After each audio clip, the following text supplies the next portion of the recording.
Chapter 25 Old Mick's Family. I gazed at his nonchalant back a moment, then turned in the opposite direction, returned the good day Jack of several passers-by, and was stepping out on the brown, open road back to Nigger Creek. I was happy as a lark, as soon as a momentary grouch against my unusual mate had faded. After all, this short trip had broadened my local knowledge tremendously, and as I thought over things, walking along, I grew more and more surprised at all I'd learnt, and vaguely conscious of lots more I'd missed. I hoped then that I'd see him again, and wondered yet again why he'd chosen me for a walking partner. Maybe because anyone else would have insisted on prospecting. On the whole trip he'd never tried one dish, had not napped one solitary reef. He certainly was a strange mate to go prospecting with. Those queer ideas of his were sometimes difficult to understand, too. But he certainly did know the country and wonderful things about it. And he loved it. I dimly realized then that if I'd done or said anything to upset his apple cart, I'd never have seen him again. Such puzzled thoughts faded at sight of Nigger Creek, a beautiful day, sunlit, gleaming upon the hillsides, the wild river quietly singing down there beside me, the dusty road meandering on, the steel rails so newly laid stretching on, and now just ahead were the two pubs, and there the meeting of the waters, and the farther gentle slope where Garnet's tiny school stood out. There was Griggs's little store, and the cottage with the flowering creepers, where the pretty girl fed the gluttonous duck. There were the half-dozen other little cottages, and now I could see old Brooks's camp, and yes, there was little Tommy Turley outlined up on his dump on the rise, with his hunched back and skinny,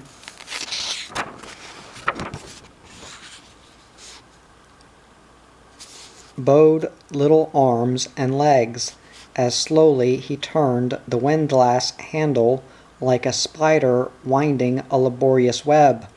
A great little toiler was Tommy Turley. Soon I would see Mick and Jim and Garnet, and the anticipation was pleasant. Then from the school a lad came running. Breathlessly he told me that Mr. Atchison, the schoolmaster, would like to see me before I went to my camp. Garnet came smartly to me, with his ready smile, but I felt he was worried. Had a good trip, Jack? Yes, Garnet. I've lots to tell you. Good. I'm keen to hear all about it. I'll be right over as soon as the council meets this evening. Meanwhile, I wish you'd call at Old Mick's camp on your way across. Old Mick is very ill. Jim is working down the creek. I'm real sorry to hear that. What is the matter with him? Fever, malaria. Jim has been very worried, but old Mick simply refuses to go into Herberton Hospital. He's stubborn as a mule when he likes. You'd be surprised. I'll call in and see him before I go to camp. I wish you would. Jim can't be with him all the time. Jim has been doctoring him up by night, working the claim and cooking and trying to tempt him to eat. Old Brooks and Turley keep an eye on him too, but he's so irritable they can't do anything with him. He only wants to be left alone. You might be able to manage the stubborn old he-goat. He thinks a lot of you. Coax him to go to hospital where he can be fixed up in no time. Right, I'll do the best I can. Good, I knew you would. Garnet seemed very much relieved. I'll come across and hear all the news this evening. And as, with a wave, the schoolmaster turned back for duty, all the little heads poking from schoolhouse door and window popped back. I hurried up along the creek towards Old Mick's camp, concerned about the sick railway ganger. Nearing the camp I saw and heard the chattering birds. That part seemed all right, anyway. Those knowing birds from far and wide so confidently calling in. At the camp, sure of more than a crumb or two if Old Mick was about. The camp was big and neat and comfortable looking as usual. Jim Bell's hand plain to see in everything he did. Soon I could see right through the camp. The big tent sides would not be lowered until night.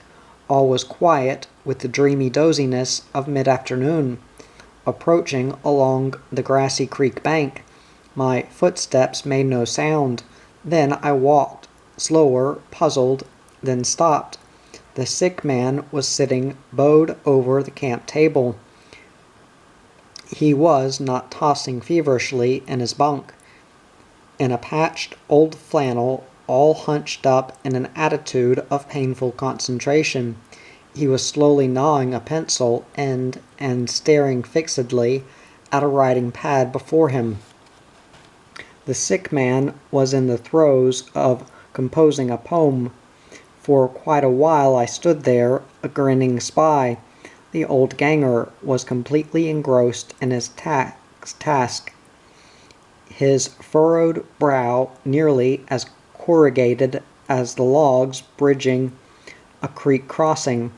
Those weather-beaten eyebrows of his are as bushy as a mule's tail, I thought, grinning. I wonder if Shakespeare ever looked like that.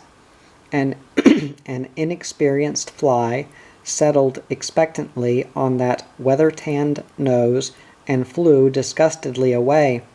No wonder. Any fly that tried to bite into that leathery beak would surely blunt its boring tool. Anyway, the old ganger was oblivious of everything but the heavy labor of digging out this poem. He was no more sick than I was. I stepped right into the camp and stood beside him. He became aware of my legs first. His eyes followed them up with a guilty uneasiness. Then he gasped out a relieved "Jack." As instinctively he reached back to roll into bunk, I grinned. "Suffering a relapse, Mick?" "Yes, Jack." And he tried to make it a weak voice. "You startled me. I've had a nasty bout of fever," he sighed. "Liar, you're no more sick than I am. You're pulling on your mate, while you loaf here scribbling bad poetry. There's Jim Bell toiling his ribs out down the claim, worrying about you while he works double shifts to keep the tucker bags filled. You've got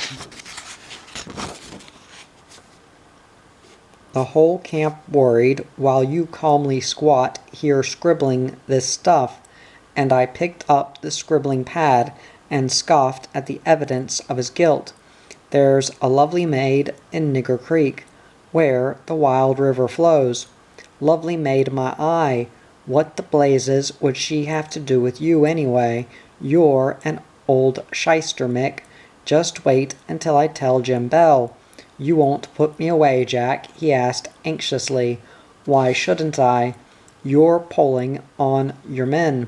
Sternly I frowned down at that grizzled old face. It looked awful now with a few days' growth of stubble that I knew he'd let sprout on purpose. "But Jack, you above all men know what it takes to write a poem," he pleaded. "Any man can swing a pick and shovel. Jim likes it, but supposing now, just on the off chance, I could write a real poem. He gazed earnestly at me. I tried to scowl. Now, Jack, you know how it is, he continued ingratiatingly. They laugh at me. The only chance I've got on doing anything is through some little lurk like this. Lest I burst out laughing, I frowned again, most sternly. Oh well, for just this once I won't put you away. But you get up on your pens quickly and lively, shave that awful whisker off what passes for a face, then get out to the galley and put the billy on and cook Jim's tea for him. He'll be knocking off soon, anxious to see how you're getting on. I notice he's got a billy can of soup simmering on the galley to try and tempt your appetite, you double-crossing old fraud. Well, you be moving about the camp and let him see you're fully recovered when he comes back from work. If not, a relieved grin twinkled in Mick's eyes. You're the ganger, Jack. I'm only the navvy. What you say goes. But perhaps I'd better not shave, not until morning. And just why not now? Well, he grinned sheepishly. You can see how it is, or rather how it will be. Oh, I said, understandingly. You cunning old devil. You look like nothing on earth with that stubble.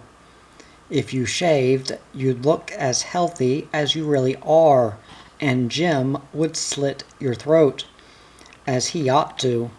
Why, I believe you've actually put on weight. Mick grinned happily. He had won. Just mind your feet, Jack. What's wrong with my feet? I demanded. They're quite all right, Jack, he explained hastily. But those hobnails, I've been afraid all the time you might hurt one of the family. And he bent down and, picking up a little lizard, placed it on a scrap of scarlet rag upon the table. Slowly the lizard took on a rosy hue. What on earth? I began. Don't you recognize Jack? He asked disappointedly. Recognize what? You remember the little lizard I showed you a few weeks ago, the one I put under the tin with the jam on top to catch the ants. What about the dashed thing? I asked. Well, this is Jack. Don't you remember saying I ought to get a wife for him? Good heavens, Mick, have you really called this fool of a thing after me? I ought to let Jim knock your block off. How on earth would I remember a stupid thing like that anyway? But I do remember, though.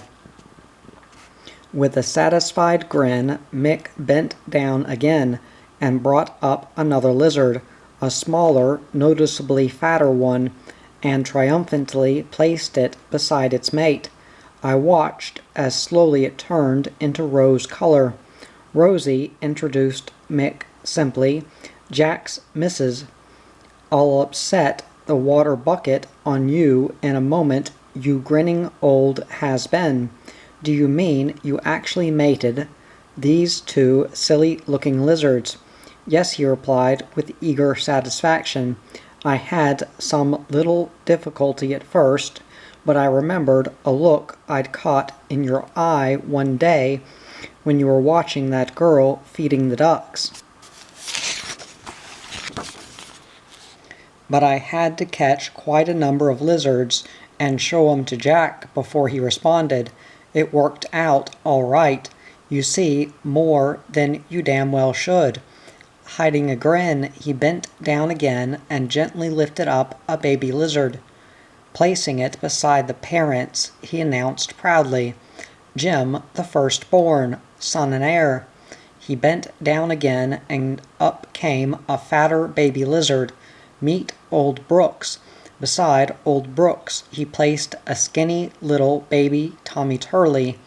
A lively little lizard was Garnet. And beside Garnet, up came another Jack. That's a dopey-looking thing you've called after me again. I thought I was supposed to be the old man," I complained. "Ah, but we must have two Jacks in such a distinguished family," he declared enthusiastically. "And our baby Jack is developing into a deep thinker." He stroked the sleepy little thing with a caressing finger.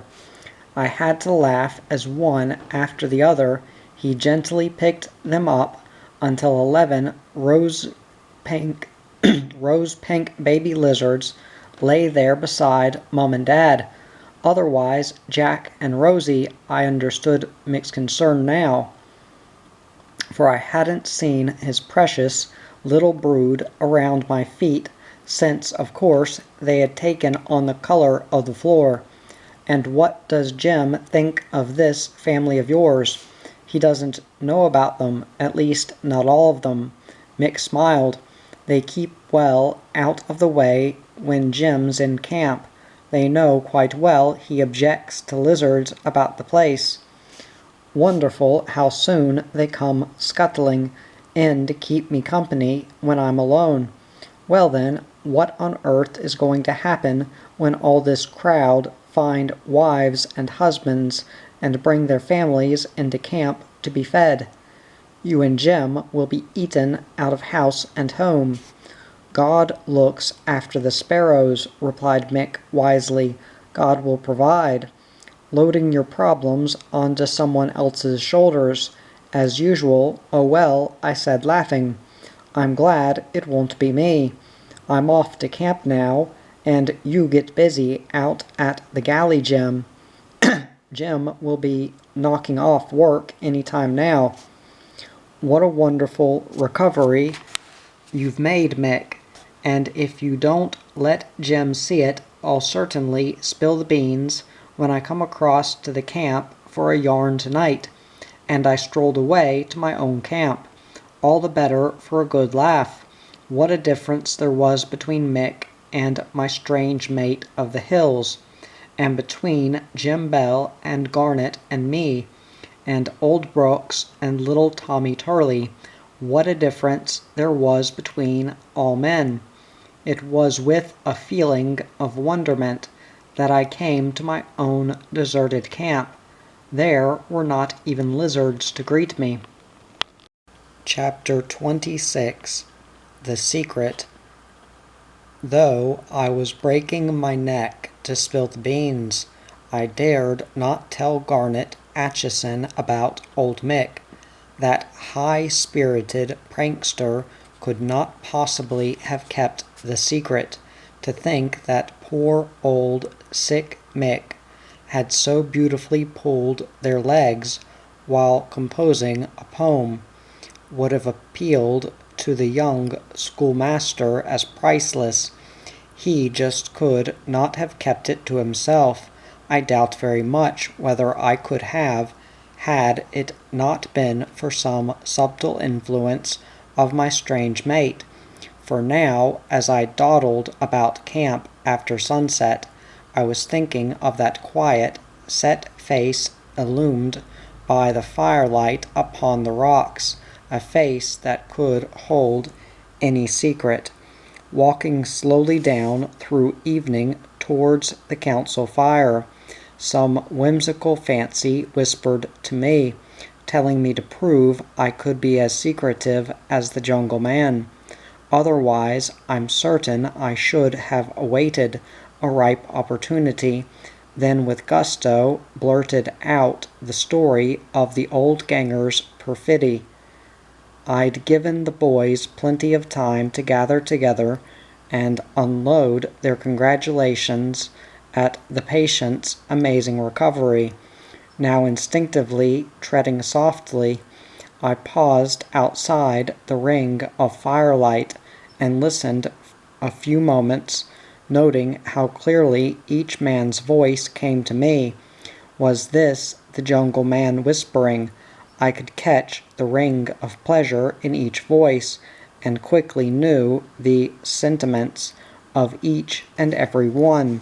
But they had no idea I was there. Quite interested by this little experience, I stood there a while longer. They were all present. Matt Stillane also, and Tim Burgess, and Gallagher, and Long Stewart from Flaggy Creek, and 3 friends of old Mick's from out Tumalin Way, who occasionally visited Mick and Jim by the railhead pump car. What a gathering of the clans, drawn together in sympathy because of poor old sick Mick.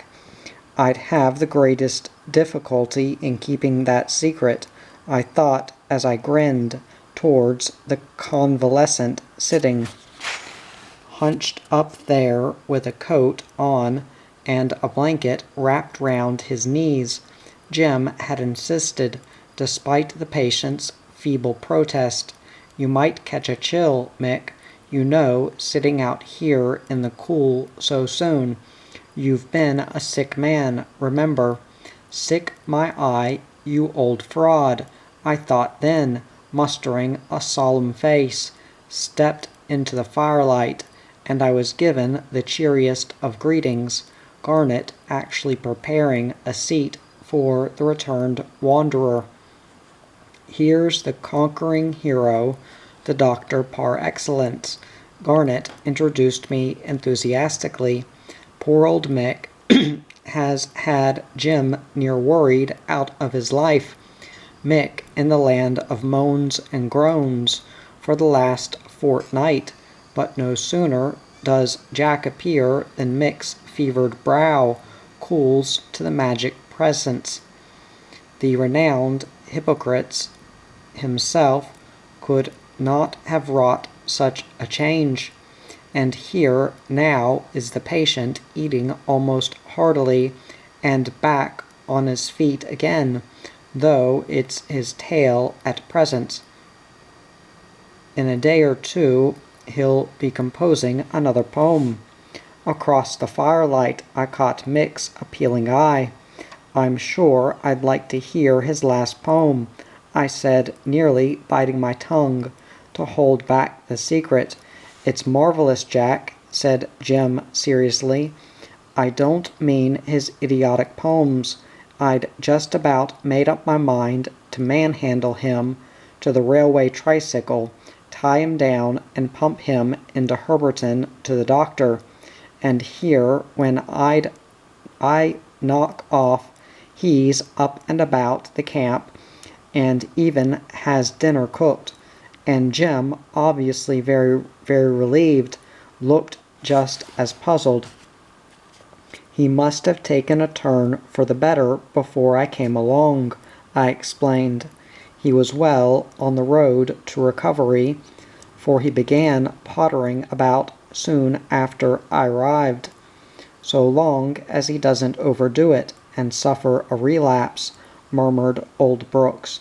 If he does, I said to Jim Bell, I'll give you a hand and we'll manhandle him straight to the pump car. Hospital is the only place for a sick man if he falls sick again. Old Mick kept a discreet silence. We thought you were a goner this time, Mick, teased Garnet. Mick sighed. Only the good die young. Then you'll live forever, declared Jim Bell. Mick's shaggy eyebrows lifted quizzically. I was a pretty sick man, he protested mildly. Sick maybe, admitted Jim, but pretty never. Never mind, Mick, Garnet laughed. You would have made a pretty corpse, had you written us out of your epitaph. By the way, no, answered Mick brightly, but there's one I'd like. What is it? The poet gaze. And what is that? Life is a jest, and all things show it. I thought so once, but now I know it. At our hearty applause, Mick beamed. How quickly he recovers, soon as you mention poetry, mused old Brooks. Jim Bell glanced in puzzled fashion towards the convalescent. I thought you might have been going to give us Longfellow, said Garnet. It would just suit you, too. Life is real, life is earnest, and the grave is not its goal." "That's a Bonzer poem," said Mick enthusiastically. "No, I was not thinking of that one. I was thinking—" "Since when?" broke in Jim Bell. "I was thinking of Shakespeare," said Mick serenely. "He's got some real good ones." "What? Tips for the races?" inquired Jim. "No," replied Mick. "Epitaphs." "Have you ever read Shakespeare?" "No." "Ah," breathed Mick. "But I have read," declared Jim. "What have you read?" "Red hairs on the back of my neck." We sniggered at Mick's disgusted grimace. "He is getting better so quickly you won't be able to hold him back from the windlass handle tomorrow," laughed Tommy Turley. Mick glanced at me in obvious alarm. "Don't you dare go into relapse, Mick," I warned, "or it's the pump car and hospital for you." "It's all right, Jack," said Mick, grinning. "I feel a lot better now. I'll be right for toil tomorrow." Jim Bell sat with crossed legs, puffing at his pipe and regarding the convalescent most suspiciously. "All the same," said Jim deliberately, "I think he'd better go into Herberton tomorrow and see the doctor just to make sure." "No fear, I'm all right now," protested Mick. "The last time I saw a doctor he said he didn't like the looks of me."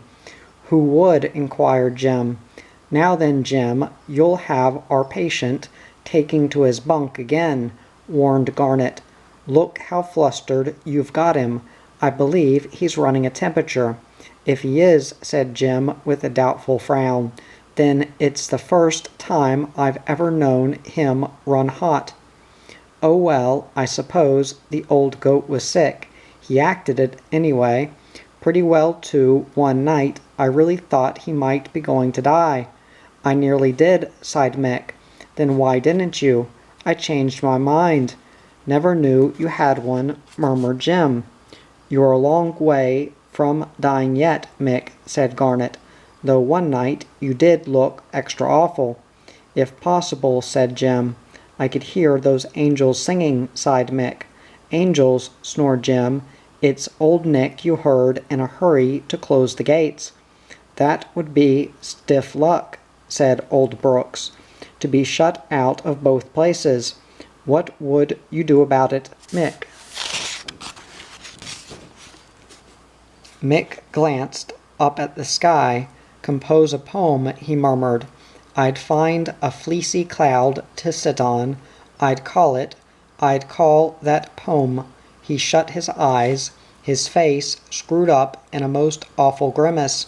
Old Mick was in the throes of the birth of an idea. "I'd call that poem," he declared hoarsely, "Denied from Paradise, Barred from Hell." "Of all the priceless idiots!" exploded Jim Bell. "Tell us about your trip, Jack," said Garnet, laughing. "Which I did." "A strange mate you traveled with," said one of the old hands, reminiscently. "Do you know that you're the only man he has ever taken on a trip, so far as the few of us who know him are aware of? Anyway, he works alone too. Never been known to have a mate, either working or traveling." "Tell me about him," I asked eagerly. "There's nothing to tell, for nobody knows anything about him. He's here today, gone tomorrow. He was knocking about on the Ravenshoe side for a while, and I met him again north on the Chilligo side. Then away down on the coast on the Russell River Gold. He wanders about on his own. Seems to like the big scrubs, though. He disappears, and there. It's rumored he knows of a golden creek in there somewhere, but only works it when he needs a few ounces of gold. I don't know. He's been followed by good men a time or two, but he simply vanishes. Whether the crafty devil knows he's being followed or not, no one knows. but he's led the boys a hell of a chase on 3 occasions I know of, then vanished as if the ground had swallowed him, and the boys have had niggers doing the tracking too." "Then he just must have known," declared Jim Bell. "I suppose so. Just the sort of thing he'd delight in doing anyway. Lead them into the most difficult country he knows of, then leave them find their way out as best they can. 2 parties who sleuthed him struggled back in a bad way. Good luck to him, I thought with satisfaction. He must be a Christy Palmerston, if he can beat native trackers," said old Brooks doubtfully. "He is. The natives know him well, but they close up like a clam if you ask them anything about him. They seem to both like and fear him, just like they did Christy. Some of the boys have tried to bribe the natives to follow him on their own and find out if he really has a secret gully, but they won't take it on at all, and I don't think it's because they're afraid of being shot either, and you couldn't find a better place to shoot a man than in the big scrubs. He'd be there until doomsday, or rather until the wild pigs ate him. No, he's a queer bird all right, down on the Russell River. The gold sluicers call him the man nobody knows." I glanced at Long Stewart, wondering whether he knew that the jungle man knew all about those death adders, but Stewart's calm face gave no sign, and I doubted if he knew a thing. He was simply listening with interest, that was all. "Any news of our local dusky society?" I inquired, at which Mick chuckled. "Yes, big happenings, marriages, births, murders, fights, abductions. Just the usual news when we are honored by a visit from our dusky brethren, except that this occasion was something right out of the box. The entente cordiale, as it were. Cut out the bull's wool," growled Jim Bell. "Spit out the simple facts." "A great event," went on Mick placidly. "A crowd of our cultured primitives from the depths of the big scrubs descended upon Nigger Creek, chattering in a lather of excitement. Pickaninnies and dogs and the tribal fleas included. 2 of their number in the grip of the heart-throb wished to become united in white man fashion. "For the love o' Mike," declared the exasperated Jim, "these 2 bashful young worshippers of Venus," Mick continued, "were Warrigal and Nellie. Our good friend Brooks here, who officiated as parson, declared them so when the whole mob of them descended upon his camp, with the demand that he marry these 2 shrinking violets white man fashion. The groom had to have a name first, so Brooks chucked a bucket of water over him and christened him Warrigal, because he did look as wild as a wild dog from the hills. He doused another bucket over the blushing bride and christened her Nellie, because, as parson here told us, she'd look like any other Nellie after a year or 2 of marriage. So Parson Brooks then prepares to officiate solemn-like, threads a necklace of rum bottle corks through his whiskers, pins a flour bag over his shoulders, makes bashful groom and bride stand hand in hand, while the mob stand round with eyes sticking out like pickled onions. Then Parson Brooks holds up his hand and holds forth with mumbo-jumbo, while sternly ordering Tommy Malone and Dick Bates to wipe the grin off their faces. Our solemn friend Brooks here, with his whiskers dusted in flour, acted the part real human-like. Then he waved Tommy and Dick do their piece. So carrying a long sapling between them, they walked to a nice grassy patch 50 yards away and held the sapling between them. Hand in hand, explained Parson to Warrigal and Nellie, you must run and jump over that sapling, then you will be married white man fashion. When at last it dawned within Warrigal's thick skull of the simple thing he was required to do, his smile was the grin of a tiger, and it was reflected upon Nellie's cherubic countenance. My God, moaned Jim Bell, and to think you were near dying last night. A pity you didn't. It was such an easy jump, droned Mick somewhat hurriedly. So, with a happy laugh, they clasped paws and ran at it. As they rose gracefully into the air, the pole jerked up between their legs, and they came down together, with a belly-grunting thump upon the grass. But they jumped up smiling, believing it all part of the ceremony. Assured then that the knot was well and truly tied, the whole mob, in high glee, raced caterwauling down to the creek to celebrate in corroboree fashion, and thus, in your absence, Warrigal and Nellie, from the big scrubs, were married white man fashion by Parson Brooks at Nigger Creek. And if it took Brooks as long to marry them as it takes you to tell, you don't look very sick now, you grinning old hyena. And it gave me quite a kick to watch that deep suspicion smoldering on Jim Bell's puzzled face. Oh well, said old Brooks, with a smile, they got their wish. Nellie's eyes shone like a cat's at night, and she giggled all the time like a pullet crowing over its first egg. Oh well, maybe the happy union will last longer than her sisters down the line. I'm afraid we laughed at the illusion. No wild bride from the scrubs this, but a very sophisticated sister down Mariba way. Her ambition, which would not be denied, was that hers must be a town marriage.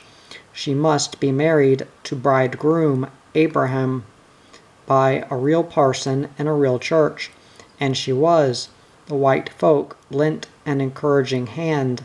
A local paper reported the wedding in style, the bouquet and dress of the blushing bride, and so forth. The folk all along the line were kind to the aborigines, and were always willing to lend a hand if they thought any of the local abos really wished to better themselves. But what the local rag did not report was the proud remark of the bride as she swept down the aisle to the triumphant peals of the wedding march. Me Allah, same white lady now. Me married longa church. Me have 3 husbands before longa camp. Me married proper fella, now longa church true husband. That bright-eyed brunette, so jade rumor declared, was really true to her church husband for 3 whole weeks. There are funny people, remarked a quiet old visitor from Tumalin who had come to see poor sick Mick. They remind me of us in some ways. Only a while back I was deep in the Evelyn scrubs, spying out the timber. A furious argument broke out in the blacks' camp over a lady. It appears she was bitten with the wanderlust when the moon shone bright, so hubby and Romeo were arguing about the divorce. They couldn't come to terms, so in the heat of the argument, hubby thrust an 8-foot spear through the wandering lady, which ended the problem with finality, a judgment from which there could be no appeal. All parties, including the tribe, were quite satisfied, the lady, of course, having no say in the matter. But several days later, the husband began to grumble a bit. He was waking up to the fact that he'd lost damages. Also a wife who, though somewhat unreliable in the moon season, was still a good worker. The damages, I understand, were to have been 3 hunting spears, a woomera, and a speckled cattle dog. The husband grieved over the loss of that cattle dog until it preyed on his mind. Then he sharpened the barbs on his war spears and went looking for Romeo. He is still looking, so that the case, which appeared to have been settled with such grim finality, is not settled yet. What happened to the speckled cattle dog? Asked Garnet. That bone of contention is seeking distant horizons with Romeo, replied the Tumalin man. They're practical people, too, remarked his friend. I was way back in those scrubs down in the gorge a couple of years ago, prospecting, and taking care to mind my own business. It is a lonesome place. There was a tribal war on, and the tribe nearby captured a prisoner, a fine young buck, too, only a lad and terrified. I had an idea of buying him from them when the excitement died down a bit. A tomahawk and half a case of nigger twist tobacco would have done the trick, but I left it too late. When I strolled across to the camp, they'd broken both his legs at the ankles. What did you do that for? I demanded. So him been no get away, a warrior replied, and gaped at me as if I was a fool for asking such a question, which I was. What happened to the young prisoner? Garnet asked. They killed him, of course. What use is a man with 2 broken legs in the scrubs, or anywhere else in the bush, for that matter? Yes, they are a queer people. Paddy grinned. They've got a great pride in their family trees, too, just like our blue bloods. But I wouldn't be surprised if they are more scientific in keeping the old tree breeding true than we are, even though we reckon they're Stone Age savages. Anyway, old Cumbiluru, you remember, Jack skinny as a crane, one-eyed, with a leer like last year's bad debts. Well, his gin brought a Pikanini into the world that looked like a nightmare of the old man. The poor little wretch had a head shaped like a dingo, and its arms and legs were abnormally long, if you could call the skinny, crooked little thing arms, fingers and toes like claws.